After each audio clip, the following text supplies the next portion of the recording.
Have you ever wondered how it feels to be cast aside by those you hold dear, only to find hope and truth waiting to lift you up in the quietest, most unexpected moment? I walked into the room, shoulders tense, heart pounding loud enough to drown out my thoughts.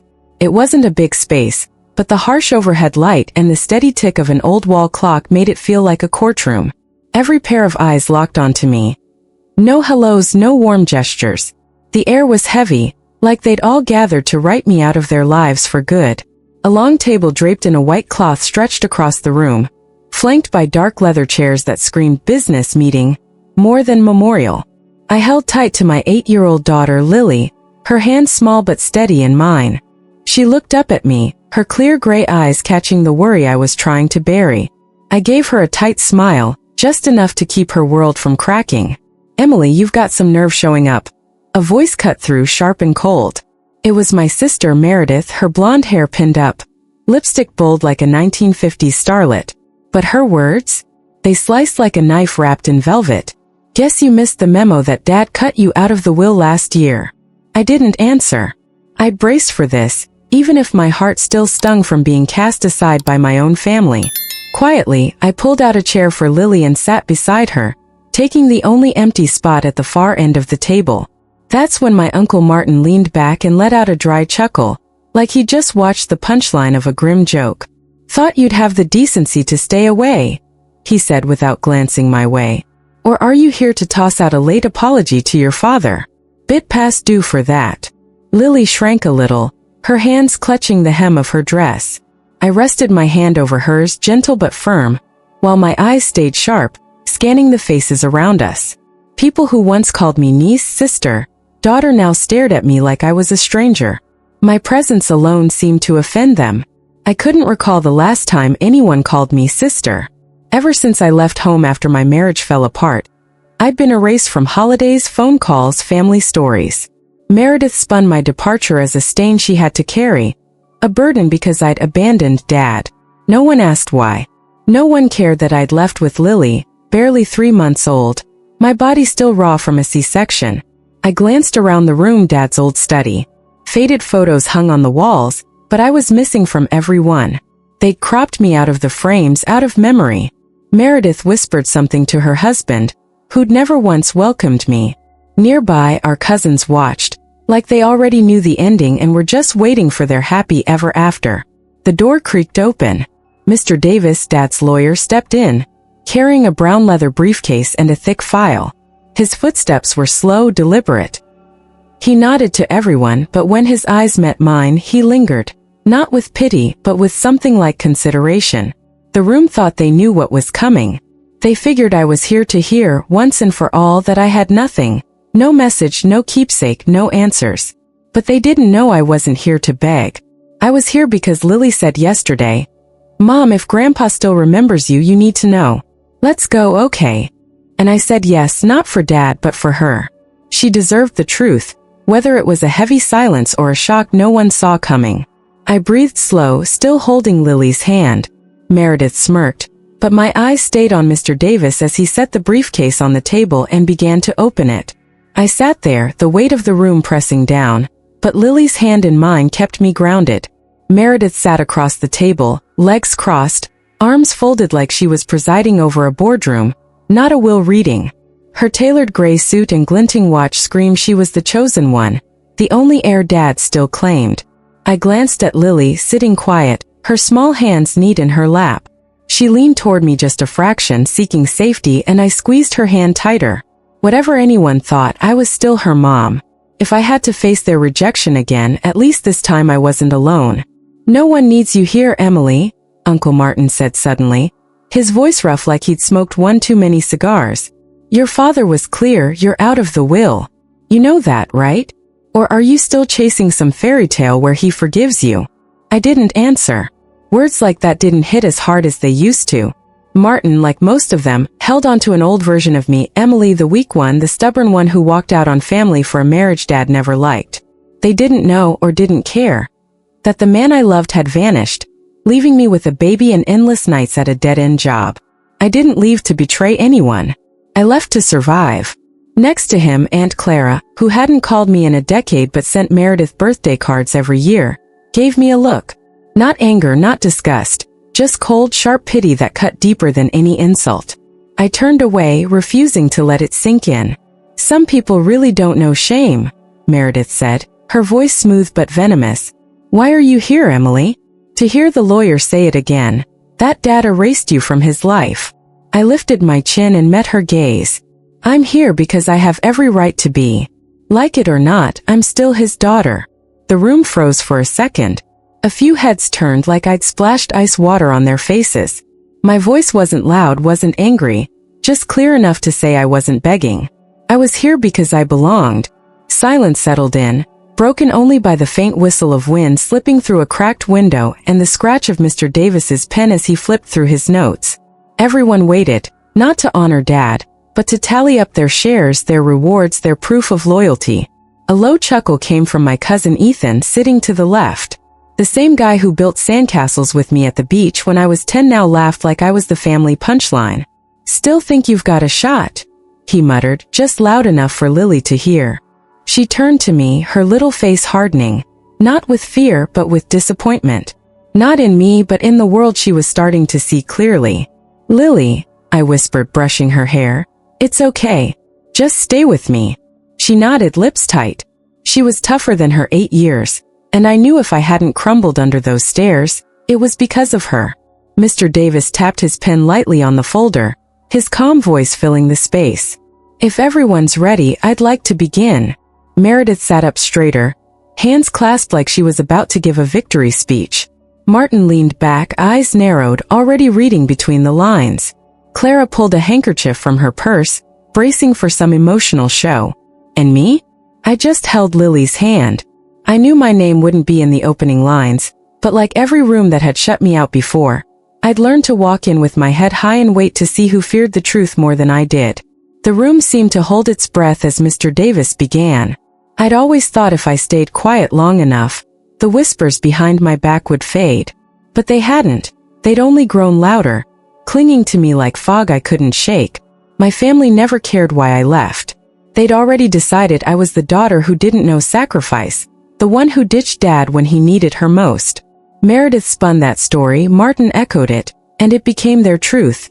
No questions asked. They didn't know or didn't want to know that I came back once 3 months after leaving my husband.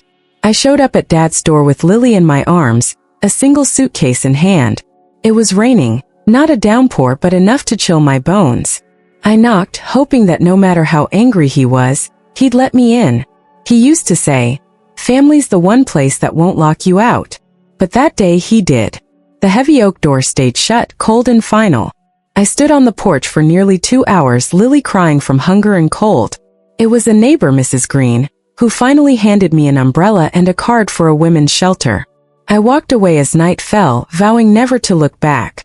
From then on, I learned to survive without them. I rented a tiny apartment in upstate New York, worked night shifts at a gas station, then clawed my way into a part-time bookkeeping gig. It wasn't glamorous, but it was ours. Me and Lily stitching together a life from patched sweaters and second-hand books. Some nights I'd think of Dad, not with anger, but with a stubborn hope he might have wondered why I left. He was the one who taught me to tie a fishing knot, to arrange lilies so they'd last.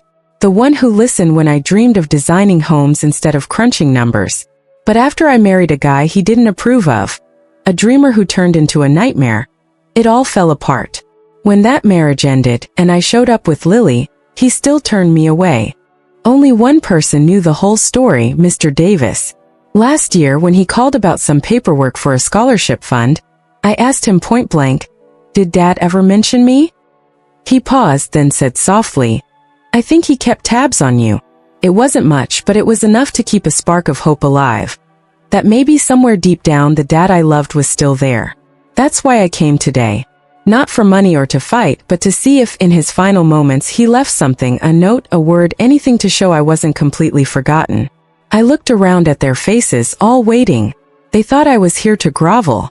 They didn't know I was here for the truth, and I had a feeling it was closer than ever. Mr. Davis laid the folder flat, his eyes scanning the room like he was measuring the tension. "The last will and testament of Harold Bennett," he began, his voice steady, like he'd read 100 wills but still gave each word its due. Meredith leaned forward, hands folded, eyes gleaming with certainty. Her husband, Brandon, fiddled with his phone under the table, probably texting about the remodel they planned for Dad's house.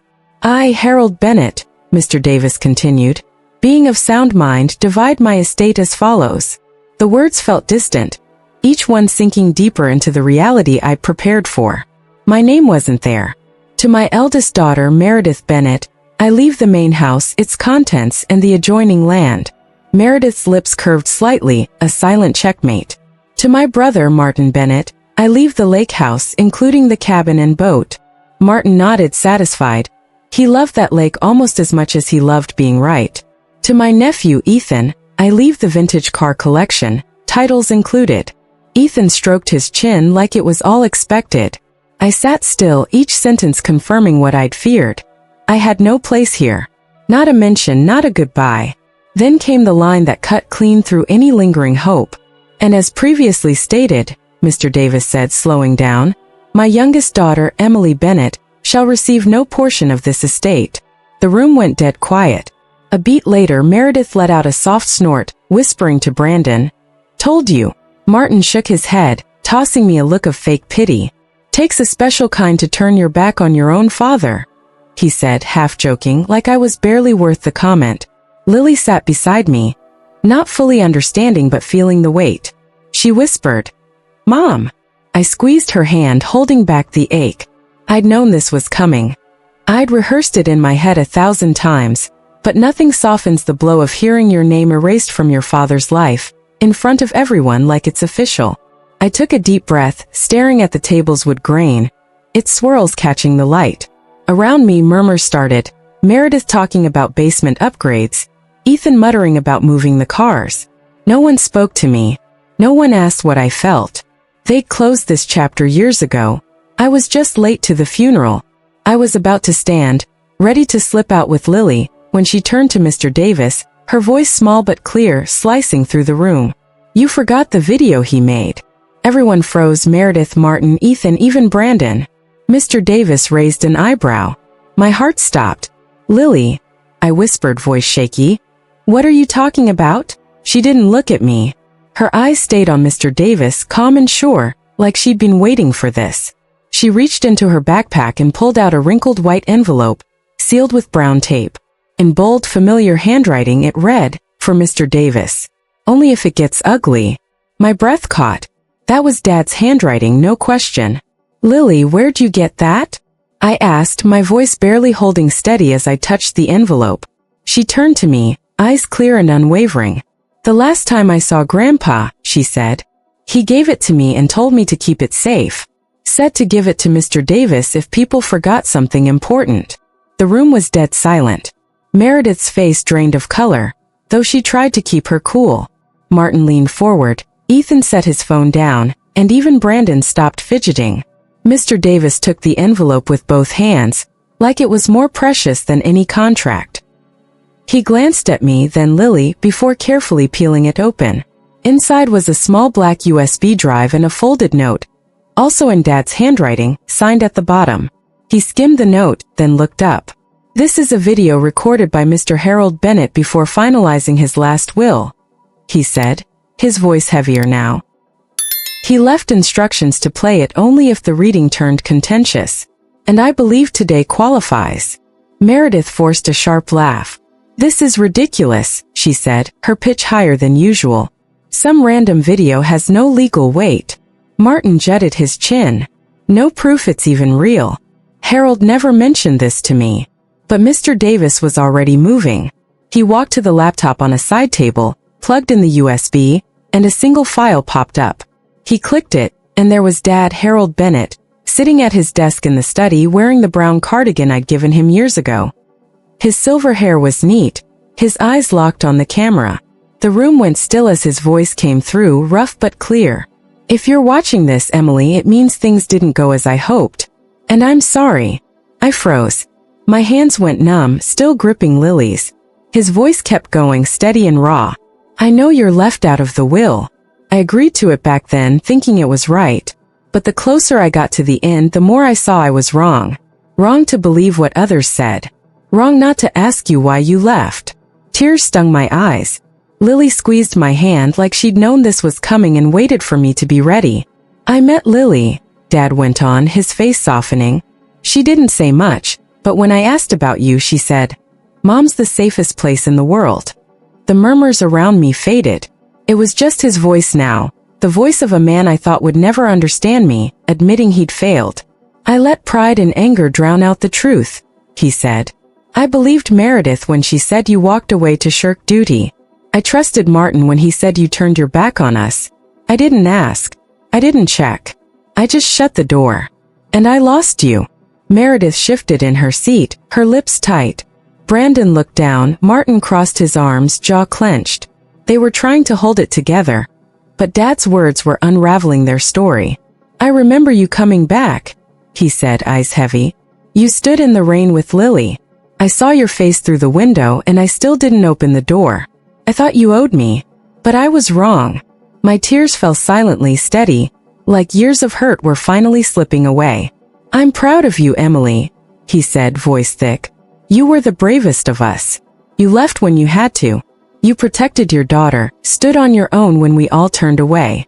I'm sorry for letting you think you weren't enough. You were always loved. You just didn't know it." Lily leaned into me, her warmth keeping me anchored. Dad wasn't done. Because of that, I changed my will.